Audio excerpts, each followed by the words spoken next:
ফেনীর সোনাগাজী ইসলামিয়া ফাজিল মাদ্রাসার ছাত্রী নুসরাত জাহান রাফি হত্যা মামলার ২ নম্বর আসামি নূর উদ্দিন। ৬ এপ্রিল রাফির শরীর আগুনে পুড়ে যাওয়ার পরই নিজ এলাকা থেকে পালিয়ে যান তিনি। এলাকা ছেড়ে নূর চলে আসেন প্রায় ২৫০ কিলোমিটার দূরে ময়মনসিংহ জেলার ভালুকা উপজেলায়। শিল্পাঞ্চল হিসেবে পরিচিত এই উপজেলায় হবিরবাড়ি ইউনিয়নের আমতলী এলাকায় আকবর নামে পূর্ব পরিচিত এক ব্যক্তির বাড়িতে আশ্রয় নেন নূর। শুক্রবার সকাল 10:30টার দিকে আকবরের বাড়ি থেকে নূরকে আটক করা হয়। নূর উদ্দিনকে যারা আটক করেছেন তারা নিজেদের পুলিশ ব্যুরো অফ ইনভেস্টিগেশন সদস্য দাবি করলেও ময়মনসিংহ ও ঢাকা সংস্থাটির কোনো কর্মকর্তাই আটকের কথা স্বীকার করেনি। তবে পিবিআইয়ের কয়েকজন কর্মকর্তার নাম না প্রকাশের শর্তে জানান নূর উদ্দিনকে তারা আটক করে ফেনীতে নিয়ে গেছেন। নূর উদ্দিন যেভাবে আটক হন সেই বর্ণনা প্রথম আলোকে দেন আমতলীর স্থানীয় কয়েকজন বাসিন্দা। গ্রেপ্তারের সময় আকবরের বাড়ি একটি কক্ষে গভীর ঘুমে আচ্ছন্ন ছিলেন নূর উদ্দিন। ঘুম থেকে ডেকে আটক করে তাকে বাইরে থাকা একটি মাইক্রোবাসে তোলা হয়। তবে নূর উদ্দিনকে আটকের সময় আকবরকে তার বাড়িতে পাওয়া যায়নি।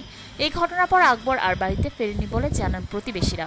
আকবরের বাড়ির প্রতিবেশী শফিকুল ইসলাম জানান, সকাল 9:30টার দিকে অপরিচিত নাম্বার থেকে তার মোবাইলে ফোন আসে।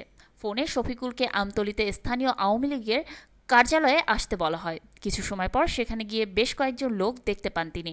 তারা বিভিন্ন বিষয় নিয়ে প্রশ্ন করেন, শফিকুলের সাথে কথা বলতে থাকেন।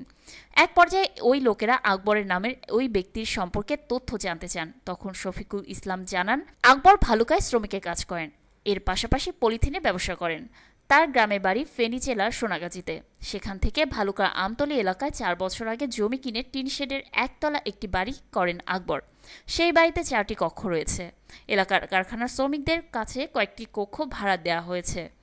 এসব তথ্য জেনে সকাল 10টার দিকে ওই অপরিচিত লোকেরা শফিকুলকে সঙ্গে নিয়ে আকবরের বাড়িতে যান। বাড়ির দরজা ধাক্কা দেওয়ার পর ভেতর থেকে একজন সেটি খুলে দেন। ভেতরে ঢুকে দেখা যায় একটি কক্ষের খাটে ঘুমোচ্ছেন নূর উদ্দিন। ওই অবস্থায় তাকে আটক করা হয়। তখনই অপরিচিত লোকেরা নিজেদের পিবিআইয়ের সদস্য হিসেবে পরিচয় দেন। পরে নূর উদ্দিনকে নিয়ে 2টি সাদা রঙের মাইক্রোবাসে আমতলী এলাকা ছেড়ে চলে যায়। আকবরের বাড়িতে এক নারী জানান, সোনাগাজীতে আকবর ও নূর উদ্দিনের বাড়ি পাশাপাশি। সেই সূত্র ধরে গত বৃহস্পতিবার রাতের বেলা কোনো এক সময় আকবরের বাড়িতে আসেন নূর উদ্দিন। সেখানে এসে কিছুদিন থাকবেন বলে জানান নূর উদ্দিন। ভিডিওটি দেখার জন্য আপনাকে ধন্যবাদ। দর্শক, আপনার কাছে ভিডিওটি ভালো লাগলে লাইক এবং শেয়ার দিন। আপনার ভাবনা বা মতামত জানাতে কমেন্টস করুন।